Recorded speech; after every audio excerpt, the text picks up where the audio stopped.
Good morning, everyone, and welcome to the Wednesday edition of The Riley King Show. It's Wednesday, January 7th, 2026. I'm Riley King, and thank you for starting your day with us. Coming up on today's program, a weather update and morning traffic report as winter conditions create slippery commute across parts of New Hampshire.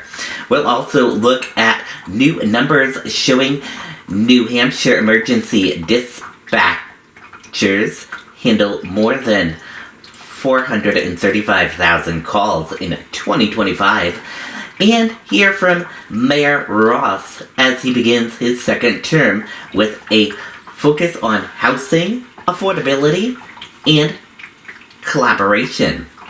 On the national and international front, President Trump announces Venezuela will transfer millions of barrels of oil to the U.S., doubles down on control of Greenland, and saying military action is always an option, and tension continues to rise in Venezuela. Plus, new information is released in a campus shooting case, and federal funds are frozen aimed at child care fraud allegations. That's all coming up today. Let's get started now, right here on The Riley King Show. First up, your weather update. It's currently cloudy and 27 degrees, but it feels like 21 degrees.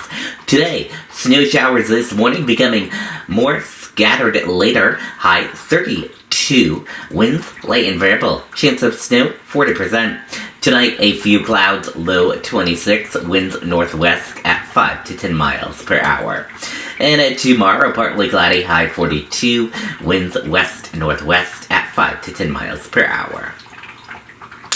And a morning traffic report. Drivers across southern New Hampshire are seeing mostly smooth conditions this morning, but a few trouble spots to note. In Manchester, there's a road closure near the downtown area causing minor slowdowns on surrounding routes, including parts of Route 101 and nearby surface streets. Expect brief delays and consider alternate routes if you're heading through the city.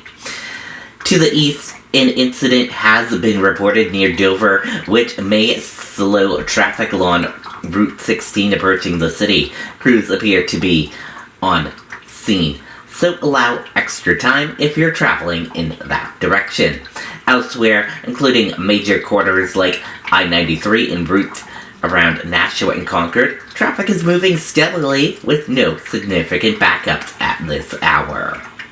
Incident crash, Dover Swadling Turnpike southbound mile marker 11.4, right lane is closed.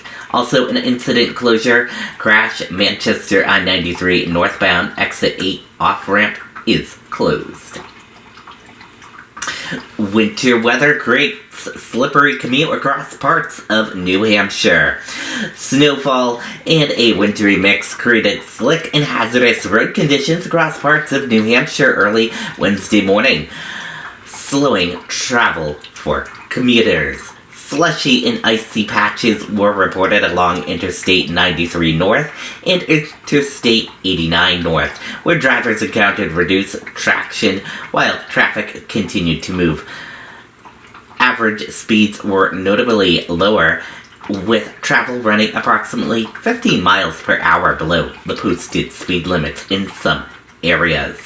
Motorists are being urged to use caution, reduce speeds, and allow extra time to reach their destination during the morning commute. Road conditions are expected to improve later Wednesday as precipitation tapers off and weather conditions gradually clear. Emergency New Hampshire dispatchers handle more than 435 calls in 2025. The New Hampshire Division of Emergency Services and Communications handled a significant volume of emergency requests in 2025, answering 4,344 352 calls and responding to 1,228 emergency text messages.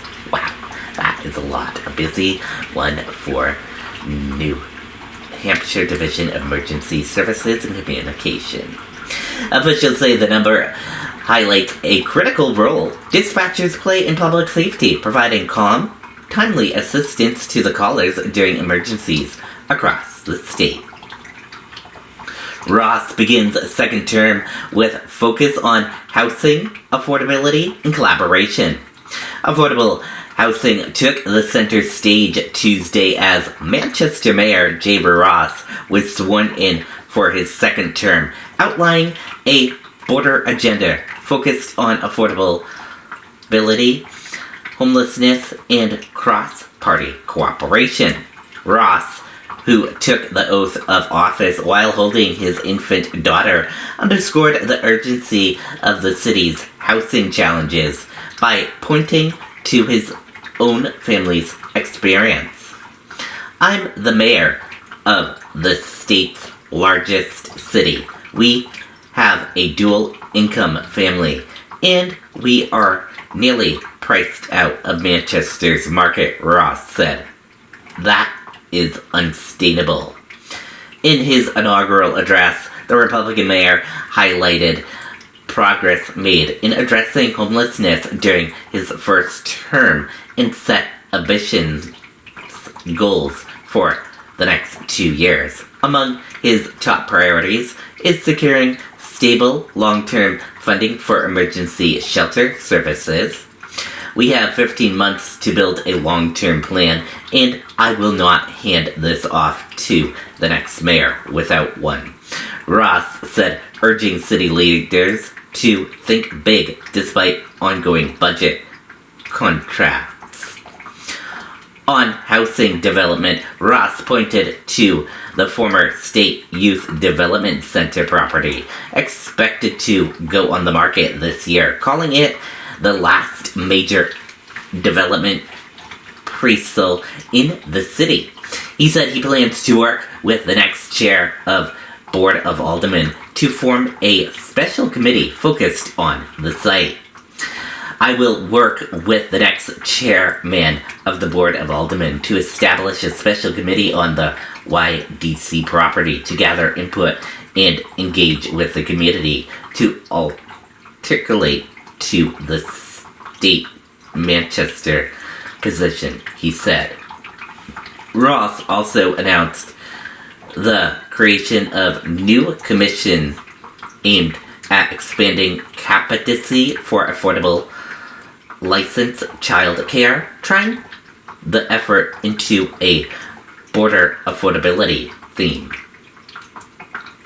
One word defines the work ahead: affordability, he said. Affordable homes, affordable child care, and affordable accountability, city government.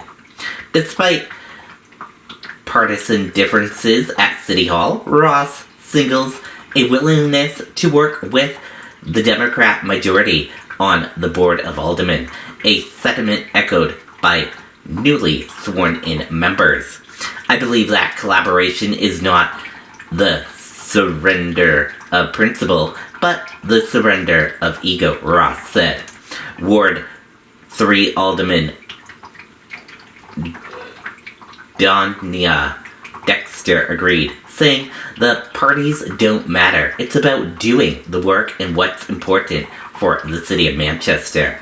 As he did at the start of his first term, Ross ended the ceremony by resetting a countdown clock to mark the time remaining to deliver on his promises. And we now have 727 days, 23 hours, 36 minutes, and counting left to turn these words into deeds, he said. The clock is running. Trump announces Venezuela to transfer millions of barrels of oil to the U.S. President Donald Trump said Tuesday that interim authorities in Venezuela have agreed to transfer between 30 million to 50 million barrels of crude oil to the United States in what he described as a significant new energy agreement between the two countries. Trump doubles down on Greenland control, says military action always an option, as international tension continues to mount in the wake of U.S. actions in Venezuela. President Donald Trump retreated his long-standing interest in seeking